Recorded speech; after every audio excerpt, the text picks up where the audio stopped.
President chamber of commerce and industries Shri Arun Gupta ji, Jammu Kashmir amateur kabaddi association के अध्यक्ष श्री अनिल गुप्ता जी, जम्मू कश्मीर प्रशासन के secretary GAD Sanjeev Verma, secretary youth and sports Sarmad Hafeez, secretary sports council doctor गुल, doctor Anil पाडा,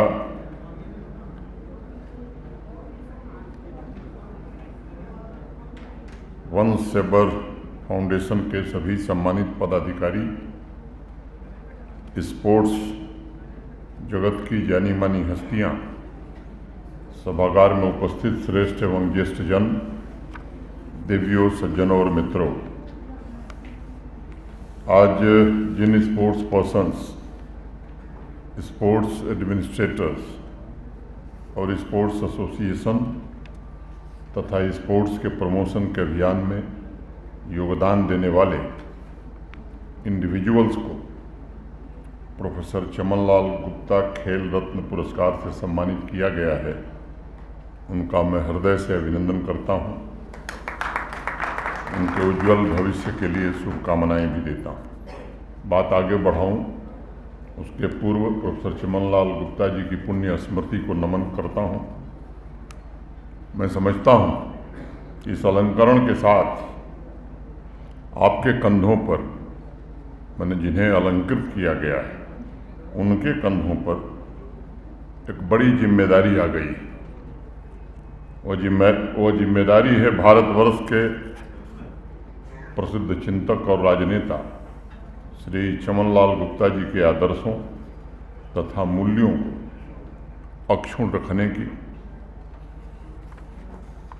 आपको ये संकल्प इस अलंकरण के साथ ही लेना होगा कि राष्ट्र निर्माण के प्रति जो उनकी एक निष्ठा थी, समर्पण था, या जो सेवा की विरासत उनको मिली थी, उसे आप भी आगे बढ़ाएंगे।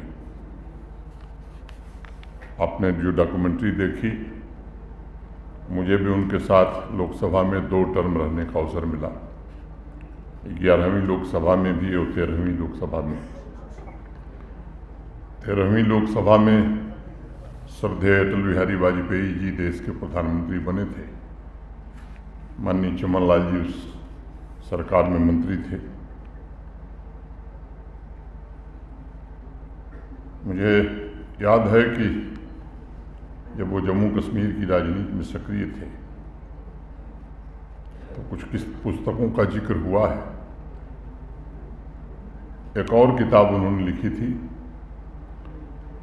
उसकी विचार परिवार में बड़ी चर्चा थी।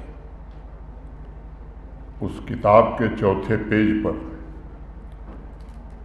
डॉक्टर जोशी की यात्रा का भी जिक्र था। वह ऐतिहासिक फोटोग्राफ जो 1992 में तिरंगा फहराते हुए देश के अनेक लोग देखते हैं, उस किताब में वो चित्र भी दिखाई पड़ता है। भेदभाव को लेकर जो उनकी पीड़ा थी जगजाहिर थी। यहाँ उपस्थित अनेक लोगों को मुझसे ज़्यादा स्मरण होगा कि भारत के तिरंगे के सम्मान और एक विद्यार्थी के खिलाफ दर्ज किए केस के विरोध में छात्र जीवन में ही इतना लंबा अनशन, उपवास रखना, ये दृढ़ इच्छा शक्ति का ही प्रतीक माना जा सकता है।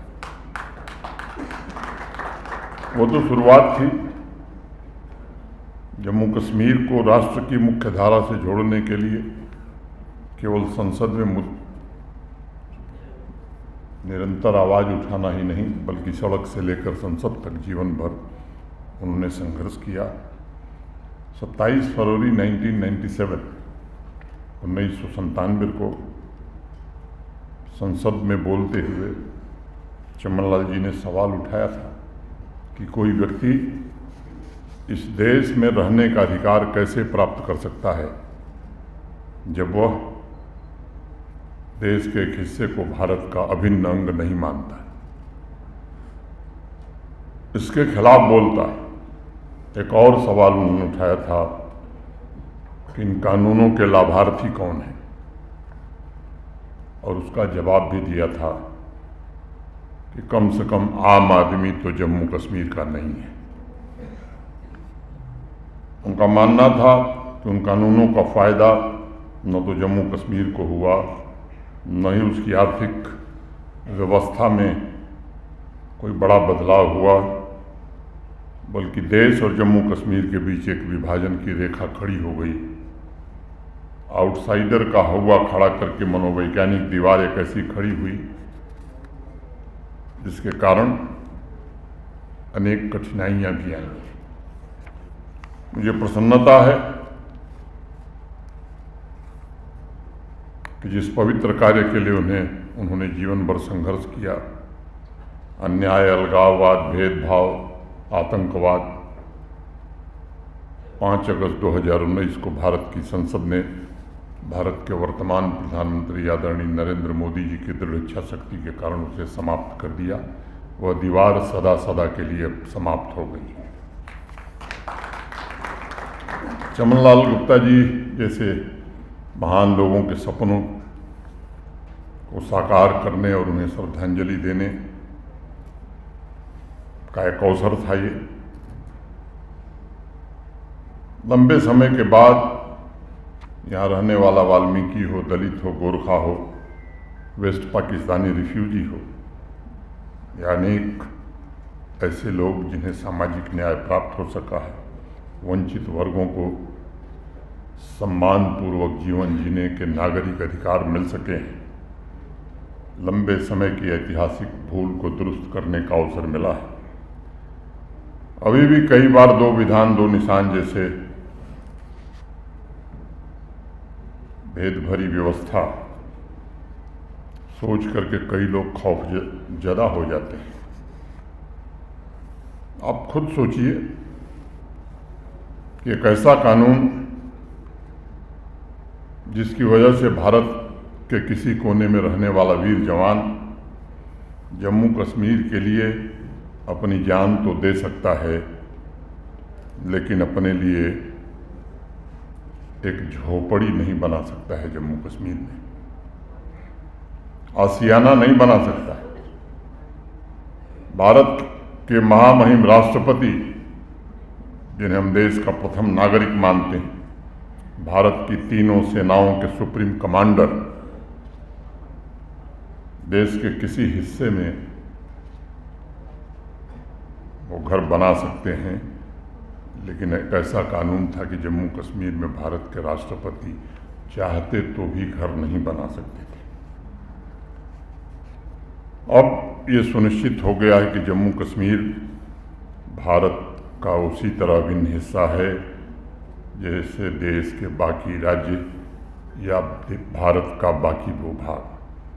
कश्मीर हो या कन्याकुमारी, जम्मू हो या जयपुर, हम सब एक हैं। मैं समझता हूँ यही असली स्पिरिट्स होनी चाहिए। न क्षेत्र में भेदभाव हो, न दिलों में भेदभाव हो।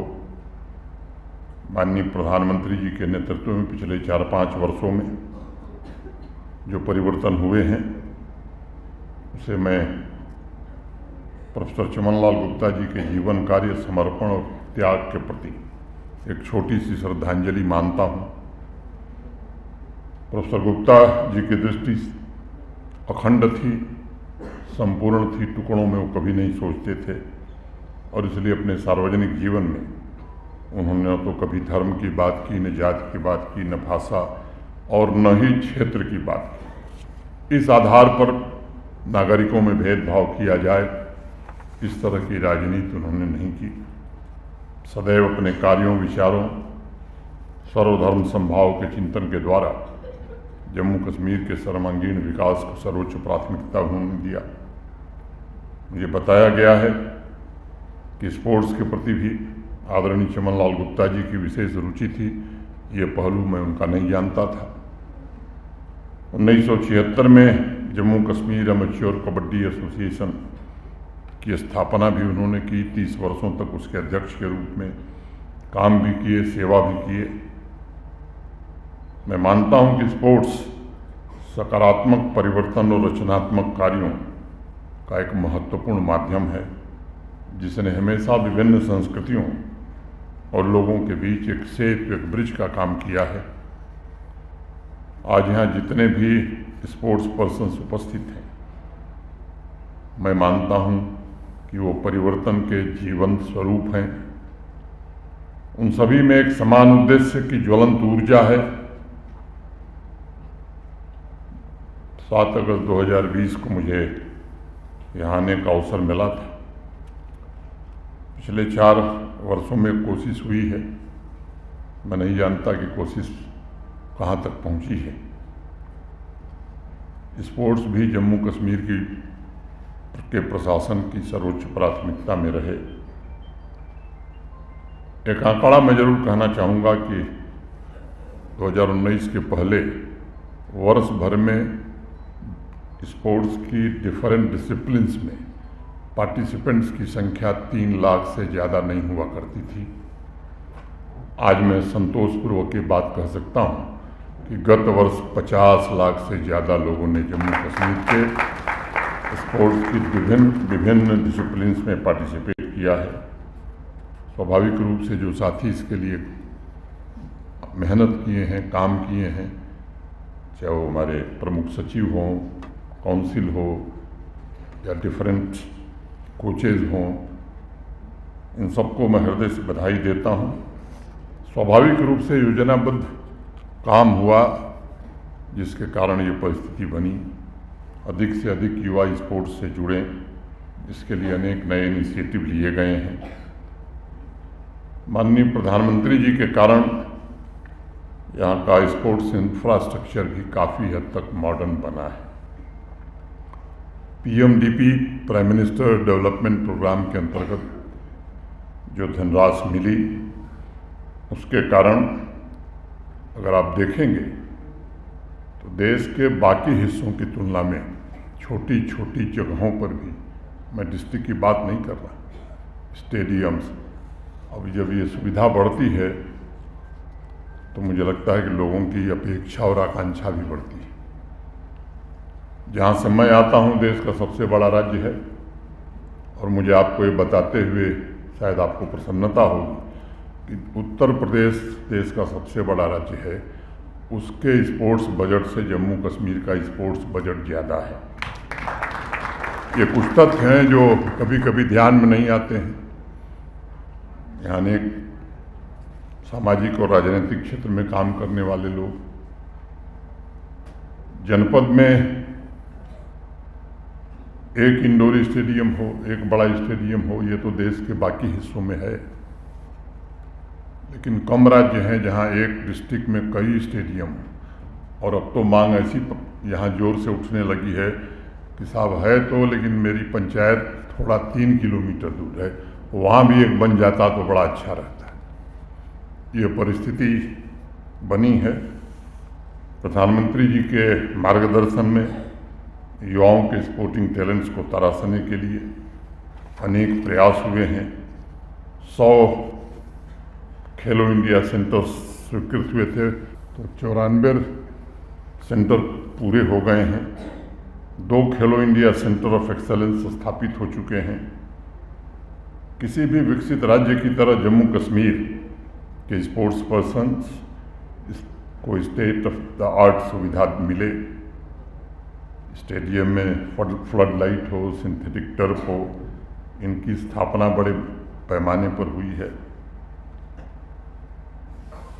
नेशनल लेवल के अनेक टूर्नामेंट्स बड़ी संख्या में आयोजित किए गए हैं। पिछले वर्ष 11 नेशनल गेम्स यहाँ आयोजित हुए थे। जम्मू कश्मीर के 30,000 खिलाड़ियों ने नेशनल और जोनल टूर्नामेंट में भाग लिया है। 46 खिलाड़ियों ने इंटरनेशनल टूर्नामेंट्स में भारत का प्रतिनिधित्व किया है। और इस वर्ष अक्टूबर में कश्मीर घाटी में 36 वर्षों बाद जो जम्मू में पिछले साल हुआ था, पहला international cricket tournament legends league cricket भी आयोजित हुआ है। इंटरनेशनल प्लेयर्स की मौजूदगी स्वयं इस बात की गवाही देती है कि जम्मू कश्मीर में पिछले कुछ वर्षों में खेल के क्षेत्र में भी बड़ा परिवर्तन हुआ है।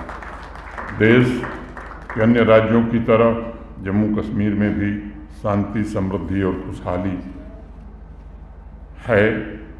आम नागरिकों के सपने पूरे हो रहे हैं और स्वेच्छा से अपने पसंदीदा स्पोर्ट्स पर्सन्स को देखने की सामान्य ख्वाहिश भी लोगों की पूरी हो रही है। ये कहना ज़्यादा मुनासिब होगा कि पिछले कुछ वर्षों में कैसा वाइब्रेंट इकोसिस्टम बन सका है जो नौजवानों की हसरतों को पूरा कर रहा है, उनके सपनों को पंख भी देने का हौसला जुटा रहा है।